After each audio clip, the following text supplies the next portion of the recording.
আসসালামু আলাইকুম সবাইকে। সো আজকের ভিডিওতে আমরা আলোচনা করব যে ২টা ভুলের কারণে তোমার যে বুয়েটে পড়ার স্বপ্ন সেটা শেষ হয়ে যেতে পারে। সো হয়তোবা তুমি এইচএসসি লাইফে খুব ভালো স্টুডেন্ট ছিলা অ্যান্ড এইচএসসি লাইফের পরে তোমার মোটামুটি ধারণা আছে যে না আসলে তুমি যদি একটু ভালো প্রিপারেশন নাও তাহলে তুমি বুয়েটের যেকোনো একটা সিট ক্র্যাক করতে পারবা। ঠিক আছে? সো প্রবলেমটা হচ্ছে কি এই প্রিপারেশনটা কাইন্ড অফ একটু টাফ, অবশ্যই টাফ অ্যান্ড এই টাফ প্রিপারেশনের ক্ষেত্রে আমরা অনেকগুলো ভুল করতে পারি। ঠিক আছে? এখন এই ভুলের আমরা কাইন্ড অফ একটা ক্যাটাগরিতে ভাগ করে আমি আসলে এখানে ২টা ভুল লিখছি। অ্যান্ড এই ২টা ভুলের মধ্যে দেখবো যে আমরা আসলে অনেকগুলো ভুল আসলে লুকায়িত আছে। ঠিক আছে? তো চলো ভিডিওটা শুরু করা যাক। সো আমরা যেটা দেখতে পাই যে আমাদের যারা ভালো স্টুডেন্ট আছে তাদের মধ্যে একটা কাইন্ড অফ ওভার কনফিডেন্স জাগে কিংবা কাইন্ড অফ একটা অহংকার জাগে না আসলে এইসব পেরে ফেলবো। আমি তো এইচএসসিতে মোটামুটি আসলে কোশ্চেন ব্যাংকও সলভ করে ফেলছি, তারপর এইচএসসিতে মোটামুটি বেসিকও ক্লিয়ার আছে, তাহলে অত পড়া লাগবে না। অত পড়া কি লাগবে না, প্রথম দিকে হয়তো বা যে কোনো একটা অফলাইন বা অনলাইনে যদি পড়াশোনা শুরু করো তখন হয়তো বা একটু কনফিডেন্স বা সিরিয়াসনেসটা একটু থাকে। ঠিক আছে? সো আমরা একটু গ্রাফ যদি চিন্তা করি, সিরিয়াসনেস প্রথমে একদম তুঙ্গে, পরে দেখা যাচ্ছে সিরিয়াসনেসটা আস্তে আস্তে আবার কমতে থাকবে। কেন কমতে থাকবে? এইটার একটা রিজন হচ্ছে একটা, সেটা হচ্ছে তোমার ওভার কনফিডেন্স। ওভার কনফিডেন্সের কারণে দেখা যাচ্ছে যে মোটামুটি আসলে তুমি একটা মনে হবে যে না এগুলো তো পারি, ভেক্টর পড়তে গেলাম ভেক্টর তো পারি, এগুলো তো সব পড়ে আসছি, ইভেন কোশ্চেন ব্যাংক আমি সলভ করে আসছি। এখন যেটা বলি যে আমি কলেজ লাইফ থেকে কিন্তু মোটামুটি মানুষজন কোশ্চেন ব্যাংক সলভ করা শুরু করে। এখন এই যে একটা কাইন্ড অফ হচ্ছে একটা মোটিভেশন পাচ্ছ না পড়াশোনার, এইটার কারণে দেখা যাচ্ছে যে তুমি আসলে অনেক কিছু জিনিসপাতি ভুলা শুরু করবা। বিগত মানে ব্রেনে যেগুলো আগে ঢুকাইছো ওগুলো একটু ভুলা শুরু করবা।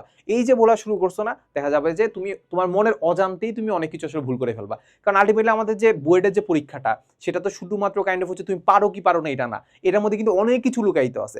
তোমার খুব অল্প একটা স্পেসের মধ্যে লিখতে হয়, এই অল্প একটা স্পেসের মধ্যে যে লিখতে হয় এটা কিন্তু কাইন্ড অফ হচ্ছে তুমি একদিনে আসলে আয়ত্ত করতে পারবে না। এটার জন্য কিন্তু তোমার অনেক বেশি প্র্যাকটিস করতে হবে।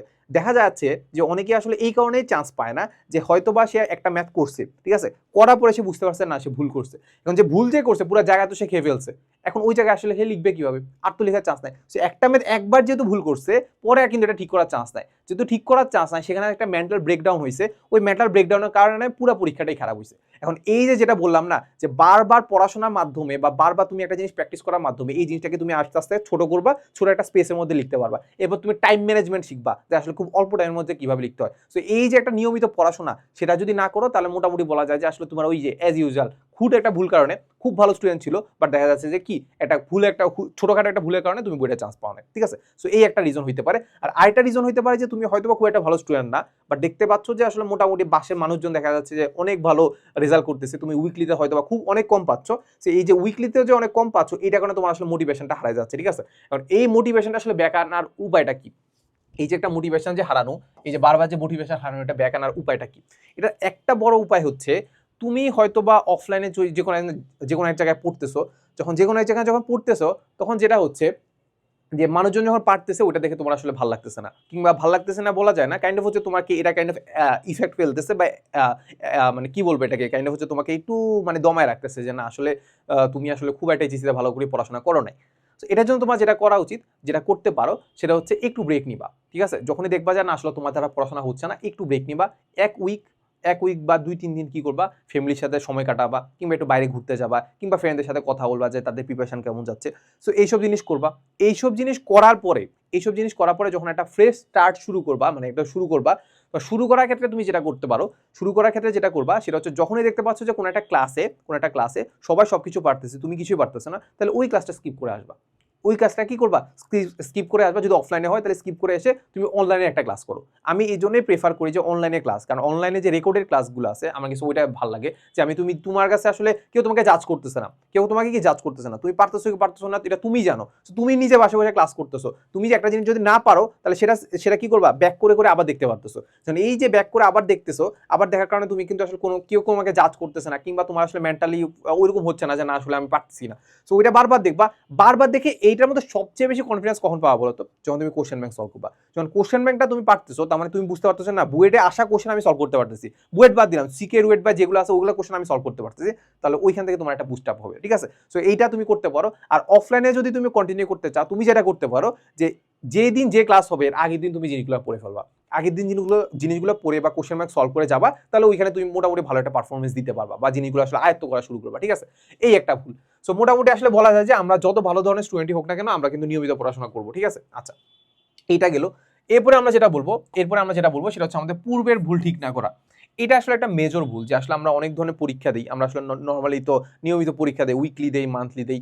এখন এই যে পরীক্ষাগুলো দেই না, এই পরীক্ষাগুলো কিন্তু দেখতে পাচ্ছি যে আমি এক মাসে যদি অনেকগুলো পরীক্ষা দেই তাহলে মোটামুটি একটা ভালো পরিমাণ কিন্তু আমার প্রশ্ন জমা হয়ে গেছে, যেসব প্রশ্ন থেকে কিন্তু আমার আসলে বুয়েট বা সিকে রুয়েট বা যাবতীয় ইঞ্জিনিয়ারিং ভার্সিটিগুলোতে কোশ্চেন আসতে পারে। এখন এই কোশ্চেনগুলোকে আলটিমেটলি আমি আর দেখি, আমি যে একটা পরীক্ষা দিয়ে আসলাম এই ভুলটা কি আমি দেখি যে কি ভুল হয়েছে, আমি তো পুরোপুরি পারবো না, অবশ্যই পারবো না। এখন এই যে ভুলগুলো হয়েছে ওই ভুলগুলো কিন্তু আমি দেখি না। এখন এই যে ভুলগুলো দেখতেছি না, এই ভুলগুলো জমা হইতে হইতে যখন তুমি ধরো হচ্ছে ভুলগুলো দেখোই না, একদম প্রিপারেশনের লাস্টে গিয়ে দেখবা যে হাজার হাজার ভুল পড়ে গেছে, কিন্তু তুমি আসলে মাথার মধ্যে জানো না যে আসলে কোন কোন ভুলগুলো তোমার আসলে করা উচিত না বা কোন কোন ভুলগুলো তুমি করে আসছো। সেটা জানাবে কে তোমাকে? জানা তো ওয়ে নেই। তো যেটা করবা একদম শুরুতেই কি করবা, যখন যে পরীক্ষাটা দিচ্ছ না ওই পরীক্ষাটা তুমি একদম মানে পরীক্ষাটার মানে রেজাল্ট তো অবশ্যই দিবে, সো রেজাল্ট দেওয়ার পরে তুমি মিলাবা কোন কোন জিনিস তোমার ভুল গেছে। এমনও অনেক কিছু হইতে পারে যে তুমি কনফিডেন্সের সাথে ভুল করে আসছো, এমন জিনিস তুমি ঠিক করে আসছো যে না আসলে এটা আমার ঠিকই আছে, বাট পরে গিয়ে দেখলা যে পরীক্ষার হলে মানে পরীক্ষা থেকে মানে রেজাল্ট দেওয়ার পরে বুঝলা যে না আসলে এটা হয় নাই। সো এই যে তুমি যদি আসলে না মিলাইতা বা পরীক্ষার মানে রেজাল্টের পরে যদি এটা না মিলাইতা, তাহলে যেটা হইতো কি তুমি ধরো এই সেম কোশ্চেনটা বা সেম টাইপের একটা কোশ্চেন ধরো বইটা চলে আসছে, তুমি সেই জিনিসটাই তুমি কনফিডেন্টলি ভুল করে আসতা। সো কি করবা বলতো, যে আমাদের যে পরীক্ষা দিলাম, পরীক্ষা দেওয়ার পরে তুমি আসে মিলাবা যে কোন কোন জিনিস তোমার পারার কথা ছিল, কোন কোন জিনিস তুমি পারো নাই, এটা তুমি করবা। এরপরে যেটা করবা সেটা হচ্ছে রেজাল্টের পরে দেখবা যে যেসব জিনিস তোমার পারার কথা ছিল ওইসব জিনিস তুমি পারছো কিনা। এইটা করার পরে মোটামুটি বলা যায় যে আমাদের যে ভুলের যে ভুলের যে পার্সেন্টেজটা সেটা তোমার কমতে থাকবে। সো এটা যদি কমতে থাকে তাহলে মোটামুটি এনাফ, ঠিক আছে। সো আমি একটা ভুল করতাম, আমারও কাইন্ড অফ একটা রিগ্রেট যে আমি যেটা করতাম যে আমি পরীক্ষা দেওয়ার পরে আসলে পরীক্ষা জিনিসটা মিলাইতাম না, কিন্তু আমি বলবো তুমি মিলাও। এর প্রথম দিকে একটু কষ্ট হইতে পারে, যে কষ্ট লাগতে পারে যে ভাই পরীক্ষার পরে আসলে মিলাইতে ইচ্ছা করে না, বাট তুমি একটু মিলাও, কারণ সেখানে তোমার ক্ষতি নাই, অবশ্যই ক্ষতি নাই, তোমার একটু খারাপ লাগতে পারে বাট তোমার আসলে এটা ক্ষতি নাই, ঠিক আছে।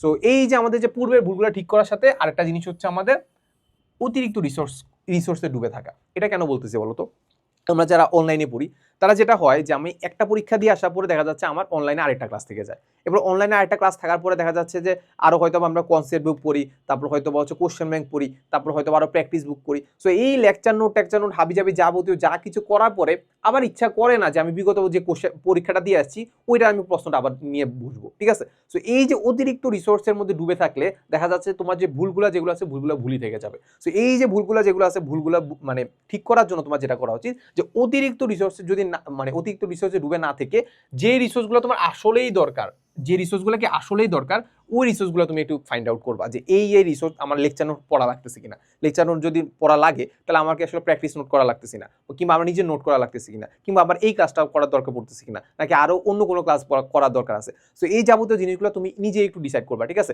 সো আমি যেটা সাজেস্ট করতে পারি, আমাদের একটা রিকমেন্ডেশন আছে, সেটা হচ্ছে আমাদের যে হালকোর ইঞ্জিনিয়ারিং অ্যাডমিশন কোর্স 2025 আছে, ওটা তুমি চাইলে একটু উকি মেরে দেখতে পারো, ঠিক আছে। উকি মেরে দেখে আমাদের ডেমো ক্লাসগুলো দেখতে পারো। সো অলরেডি মানুষজন ভর্তি হওয়া শুরু হয়ে গেছে। সো ডেমো ক্লাসগুলো দেখলে তুমি বুঝতে পারবা যে আমাদের ক্লাসে কত প্রিসাইজলি করা আছে।